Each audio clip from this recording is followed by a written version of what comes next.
오직 믿음으로만 우리가 그리스도와 그의 모든 은덕에 참여할 수 있는데 이 믿음은 어디에서 옵니까? 성령에게서 옵니다. 그분은 거룩한 복음의 강설로 우리의 마음에 믿음을 일으키며 성례의 시행으로 믿음을 굳세게 하십니다. 아멘.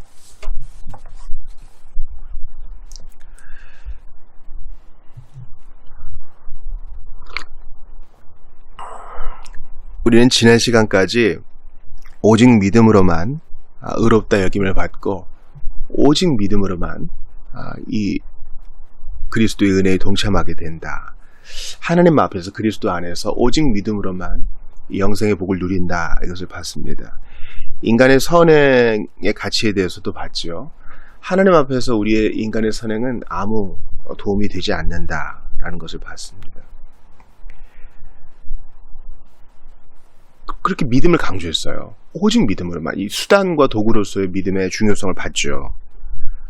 그런데 이제 오늘 질문은 거기에 합당한 논리적 질문이 또 이어져 나옵니다. 그렇게 믿음을 강조하셨는데 그렇다면 그 믿음이란 건 도대체 어디서 옵니까? 왜냐하면 이 믿음이 너무 중요해서 하나님이 정하신 수단이요. 그래서 이 정하신 수단으로 말미암아 그리스도와 그의 모든 음덕에 참여할 수 있다고만 했는데 딴 것은 안 되고 오직 믿음으로만 그렇게 된다고 하셨는데 그렇다면 이 귀한 믿음이란 것은 도대체 어디서 옵니까?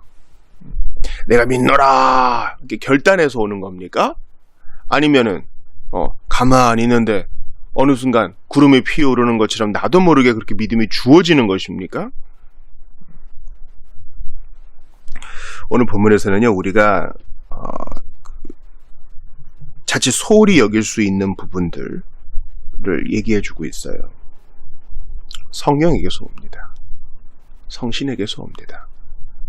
그러니까 이렇게 얘기할 수 있어요. 성령으로 말미암지 않고는 믿을 수 없다. 그거요. 다시 한번요.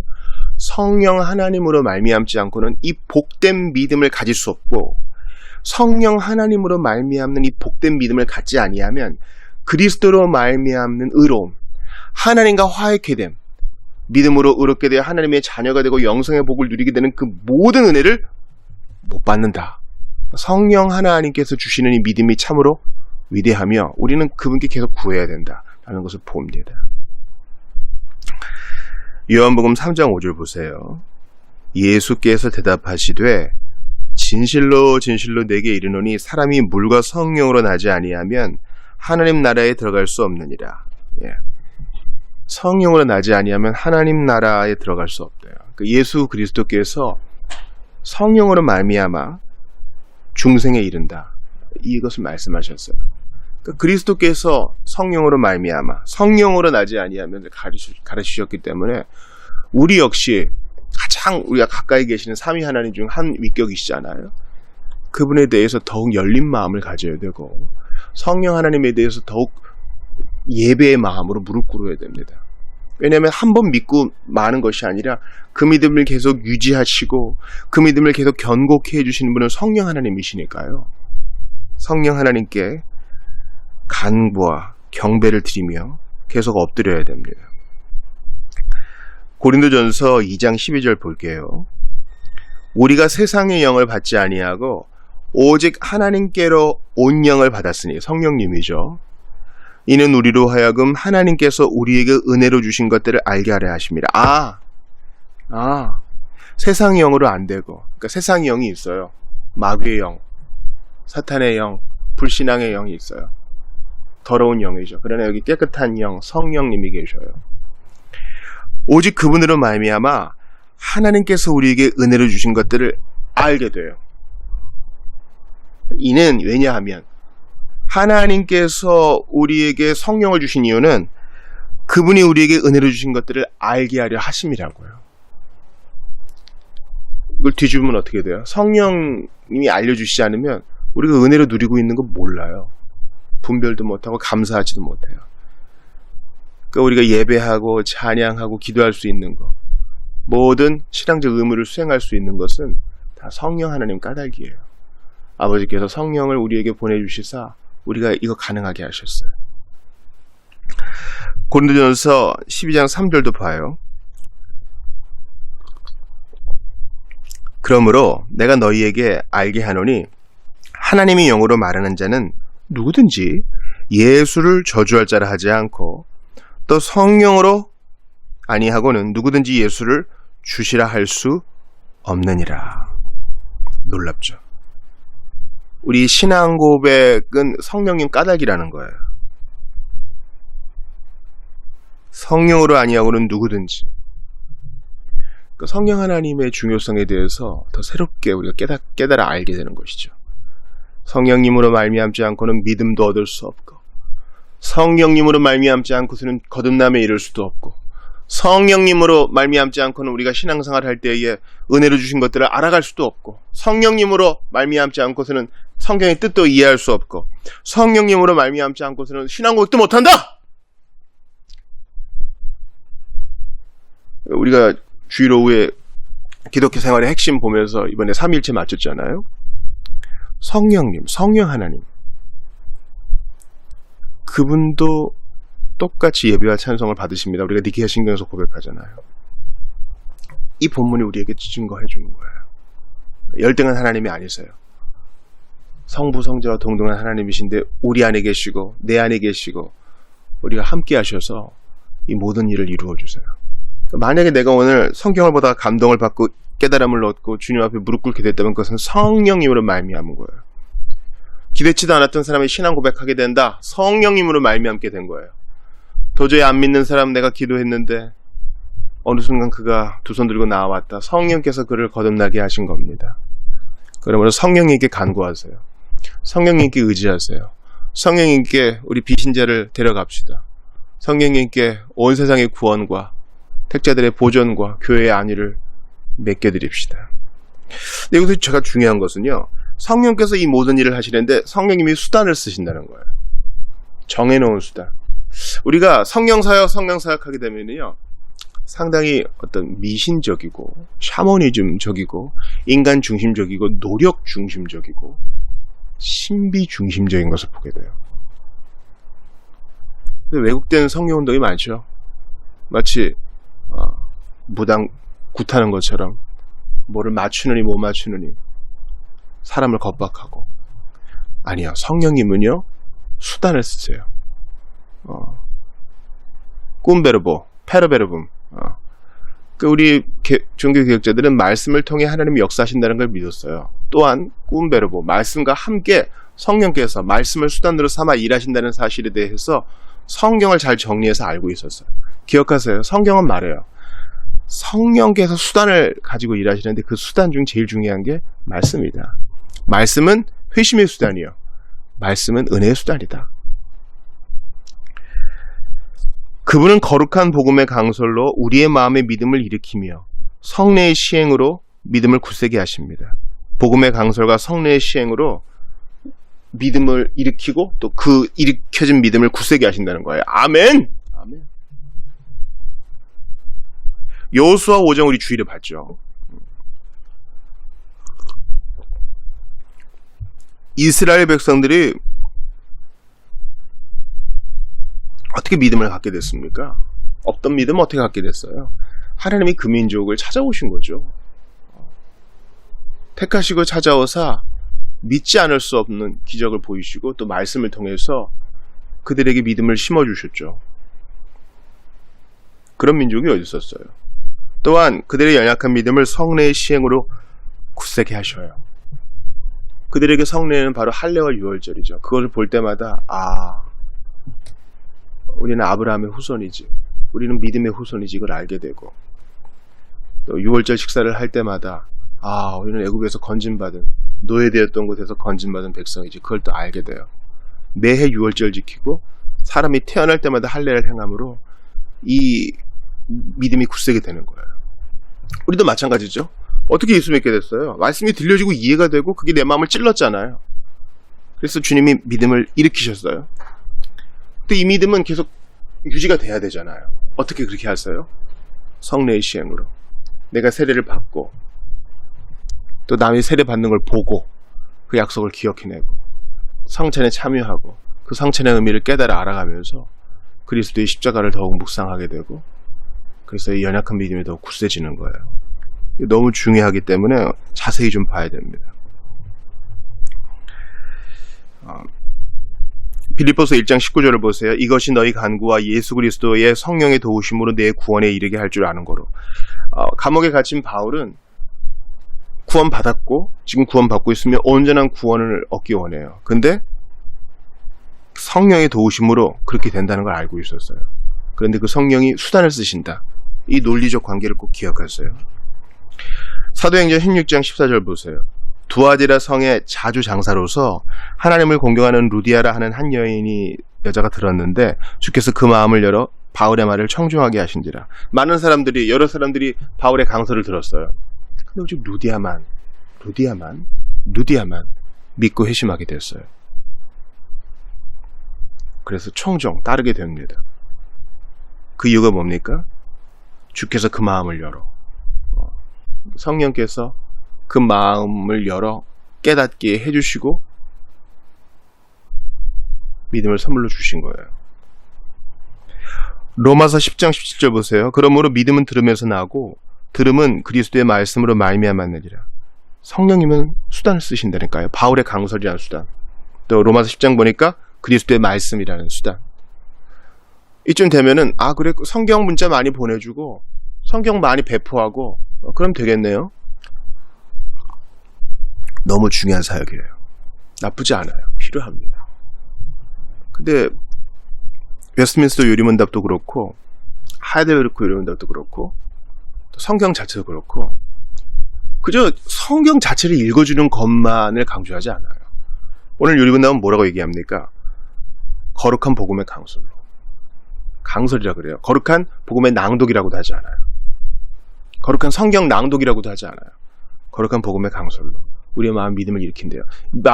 믿음을 일으킨다는 것은요, 예수님을 죽은 자 가운데서 일으키신 것처럼 없던 것을 생겨나게 하신다는 거예요. 뭐 믿음을 북돋으신다 이렇게 하지 않고요. 믿음을 격려하신다 하지 않고 믿음을 일으킨다는 거예요. 너무 중요한 개념이에요.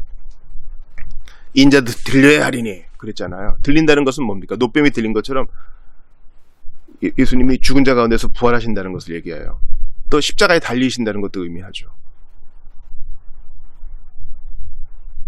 자, 야고보서 1장 18절 봐요.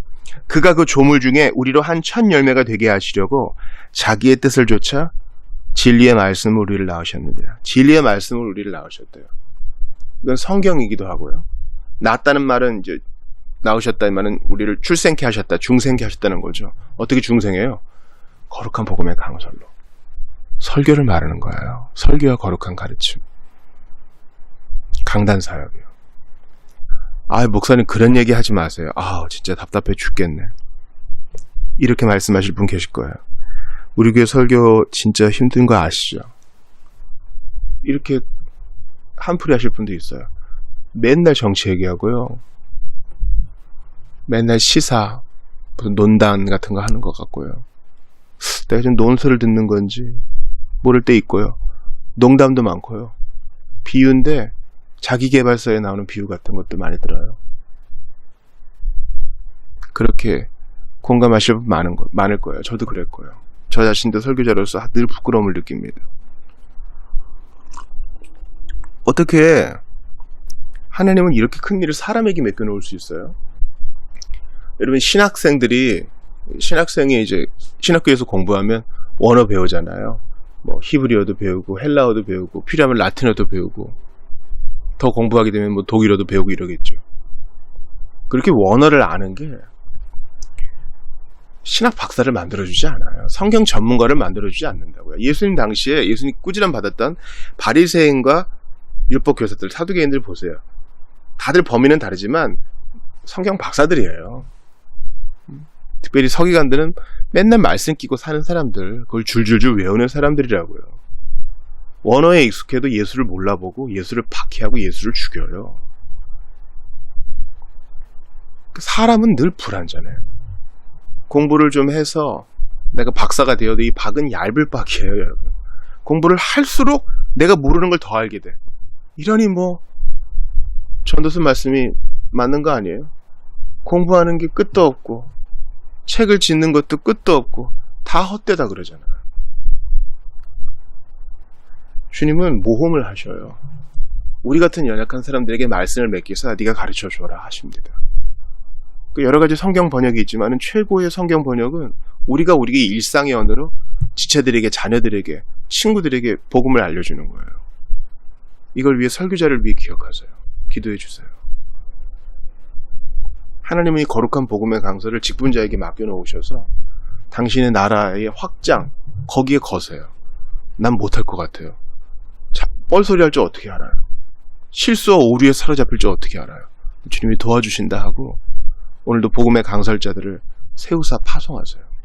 여러분, 선교사를 파송하는 것도 결국은 설교자를 파송하는 거예요. 그렇지 않아요? 거기 교회를 세우고 신앙 공동체를 세워야 되잖아요. 주님은 내가 내 교회를 세우리니 했지 딴 말씀하지 않으셨어요. 교회는 하나님 말씀의 강설을 통해 세우십니다.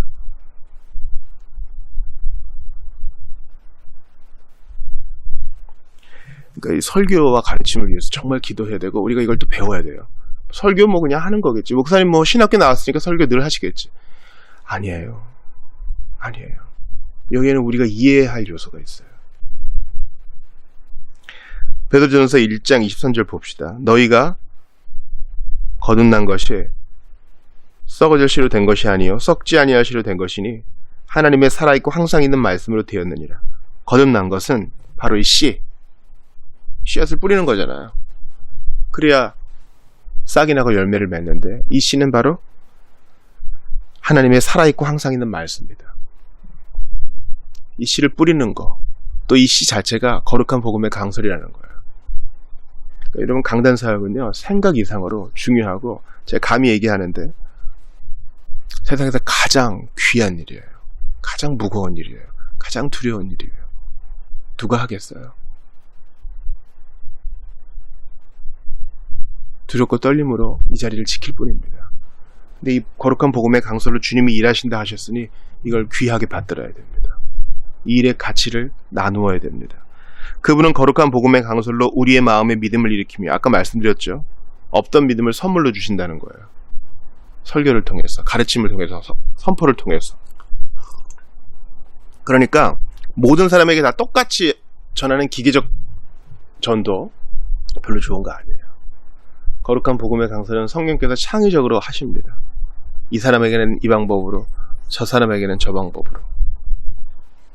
어떤 매뉴얼이 있을 수는 있죠. 그러나 사람이 다르기 때문에 주님은 거룩한 복음의 강설을 각 사람에게 맡겨놓으시고 성령으로 통제하시고 오류에 빠지지 않게 하셔요. 또 성례의 시행으로 믿음을 굳세게 하신대요. 이 말씀을 잘 모르시는 분들이 계세요. 세워진 믿음이, 생겨난 믿음이 어떻게 굳세집니까? 성례의 시행으로. 성례 1년에 몇 번 안 하던데요? 애가 태어나야, 새신자가 교회에 와야, 세례가 있죠. 침례가 있죠. 또 성찬은 1년에 한 2번, 3번 하는 것 같던데요? 그나마 세례 안 받는 사람은 참여도 못하고, 장례식 같은 분위기고. 근데 그걸로 어떻게 믿음이 세워지죠? 믿음이 굳세게 세워지죠, 어떻게? 먼저 이 성례는 다음 시간에 보겠지만 예수님이 명령하신 겁니다. 그러므로 너희는 가서 모든 족속으로 제자를 삼아 아버지와 아들과 성령의 이름으로 세례를 주고. 로마 가톨릭이 말하는 7성례를 우리가 받지 않죠. 우리는 2성례를 받는데 예수께서 승천하시면서 세례를 명하셨어요. 또 성찬도 명하십니다. 고린도전서 11장 26절 보세요. 너희가 이 떡을 먹으며 이 잔을 마실 때마다 주의 죽으심을 오실 때까지 전하는 것이니라.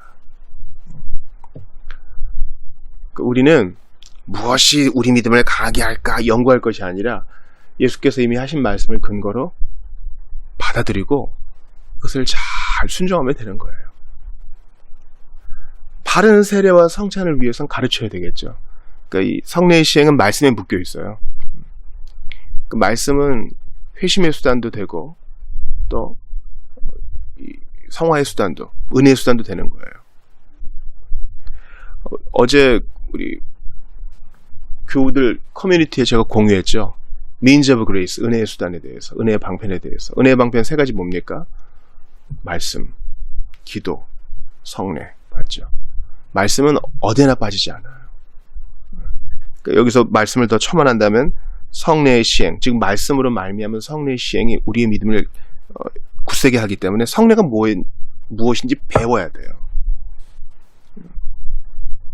이 문답에는 안 나오지만 은혜의 외적 수단에 기도도 있거든요. 기도도 그냥 뭐 많이 쏟아내는 게 기도가 아니라 하나님 말씀에 근거하여 들어온 만큼 쏟아내는 것입니다. 우리가 하나님을 안 만큼 교제할 수 있는 거예요.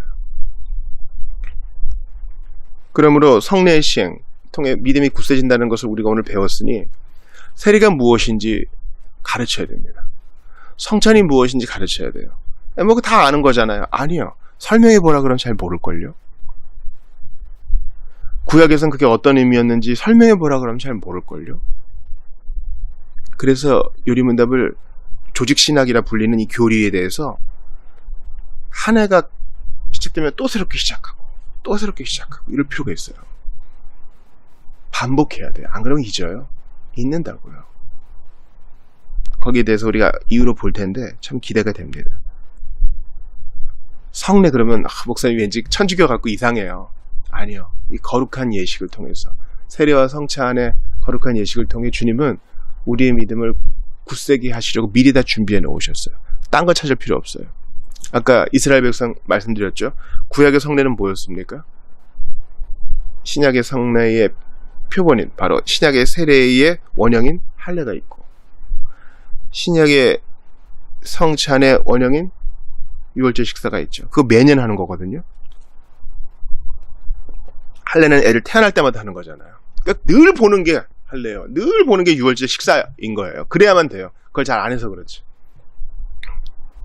마찬가지로 이스라엘 백성들이 할례와 유월절 식사가 유월절은 이제 1년마다 돌아오고 그거 이어져서 무교절도 하니까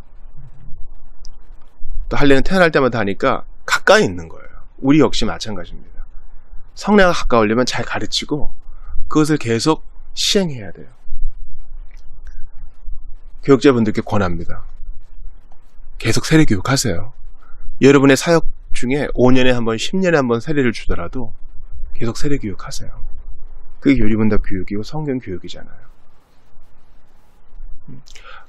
거의 교회 사가들이 동의하는 바가 있는데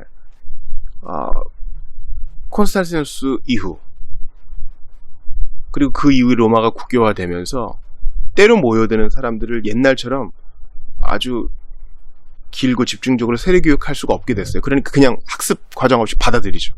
그러면서 교회가 타락하기 시작해요. 기억하세요. 세례교육은 옵션이 아니에요. 교회가 살고 죽느냐의 중요한 기록에 우리가 서 있어요.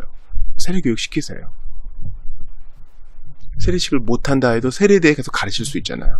또 교우들에게 요리문답 가르치시면서 세례에 대해서 1년에 한 번은 배우게 하셔야 돼요. 안 그러면 잊어요. 성찬 여러분 자주 하세요.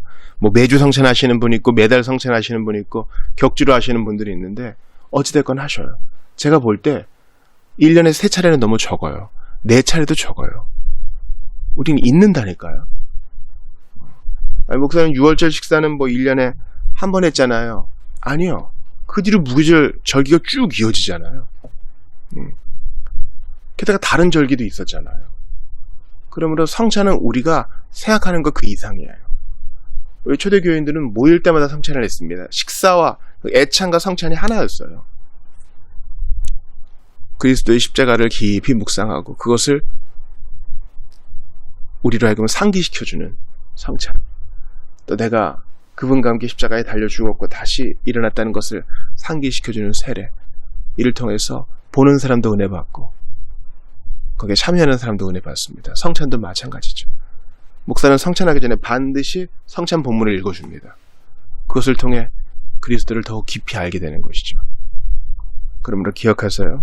오직 믿음으로만 우리가 그리스도와 그의 모든 은덕에 참여할 수 있는데 이 믿음은 어디에서 온다고요? 성령 하나님이 주신다는 거예요.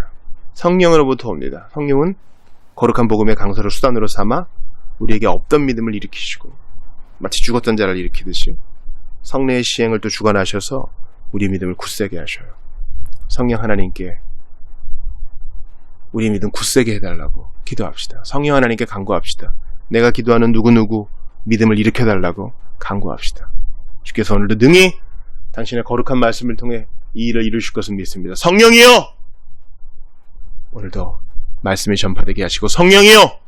오늘도 성례를 통해 주님의 교회의 지체들 몸된 주님의 몸된 교회 형제자매들 믿음을 굳세게 하여 주옵소서. 기도하며 나아가는 여러분 되시기를 주의 이름으로 축원합니다.